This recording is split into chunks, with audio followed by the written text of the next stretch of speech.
The Magic Castle in Hollywood, California is a private club for magicians. Hidden away in a French chateau-style mansion, there's simply nothing like it anywhere else in the world. For 50 years it has been the international mecca for magic, and some say it has more than a dozen ghosts. I'm Tom Ogden, and this is Hauntings. The Magic Castle was built in 1910 as a private residence for the Roland B. Lane family. By the 1950s, the Lanes were gone, and except for a few tenants now and then, the house sat there, waiting. Enter Milt Larsen, a comedy writer for television, seen here on the right, and his brother Bill, a television producer. Their father, William Larsen Sr., had been a lawyer and a magician who always dreamed of creating a place where magicians and their friends could just hang out and do card tricks. In 1963, Milt and Bill made that dream a reality. To this day, the Magic Castle is so exclusive you have to know a member to get in. No photography is allowed inside, so these photos, granted by special permission, are some of the first views of the castle's interior ever to be seen by the general public. You enter by way of a secret bookcase that slides open when you whisper, "Open Sesame," to an owl. Magic has been intertwined with the spirit world throughout history, so visitors often ask if the place is haunted. Naturally, the Magic Castle doesn't want to disappoint its guests, so it's filled the place with all sorts of spooky special effects. The most famous is Invisible Irma, its resident ghost, who plays requests on a baby grand piano in the music room. But the night managers, the staff, and even some of the members and guests tell another tale, that the place really is haunted. Over the years, many people have asked about the bartender they'd just seen pouring drinks in the Hat and Hair pub. The strange thing is, at the time, the castle didn't have anyone serving behind that particular bar. The man the guest described was Lauren Tate, a British bartender who had once worked in the basement pub, but had died some years before. Outside the bar, the specter of an unidentified little girl has been seen running down the hallway. The passage is only a few yards long in what's known as the Haunted Cellar. The close-up gallery on the main floor is designed for intimate sleight of hand and only seats 22 people.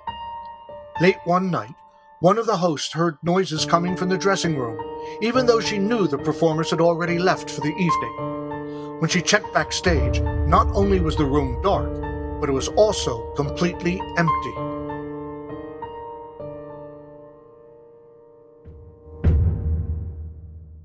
After closing up at 2 a.m., managers often linger for a time in the Grand Salon, where guests first gather when they arrive for the evening.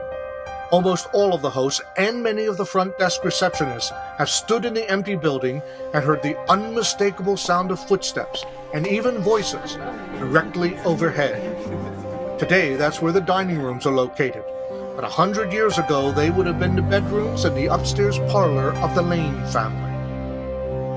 Many folks using the grand staircase to the second floor have felt an invisible presence brush up against them as it passed by, or they sense that someone is walking right behind them, only to turn and find no one there. Next to the main dining room is the Houdini Seance Room, filled with apparatus and memorabilia of the world-famous escape artist. The seance is intended as a theatrical entertainment, but the room has real ghosts as well. The chandelier, table, and candles have all been known to move on their own, and the phantoms of both an old man and a young girl have been seen there during the daytime.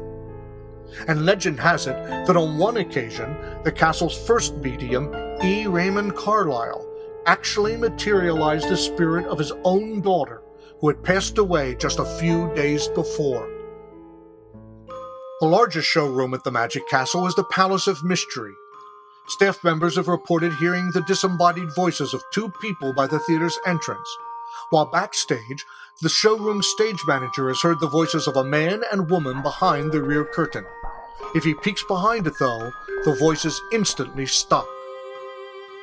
The showroom next door, the Parlor of Prestidigitation, is also haunted by as many as 3 different ghosts. One may be a magician who passed away in the theater while resting between shows. Another is a tall man about 70 years old who walks along the top row of chairs before disappearing as he walks through the wall. And at least 2 people have identified one of the apparitions as this man, Guy Vernon. Nicknamed the Professor, Vernon was revered by magicians for his skill and seemingly infinite knowledge of magic.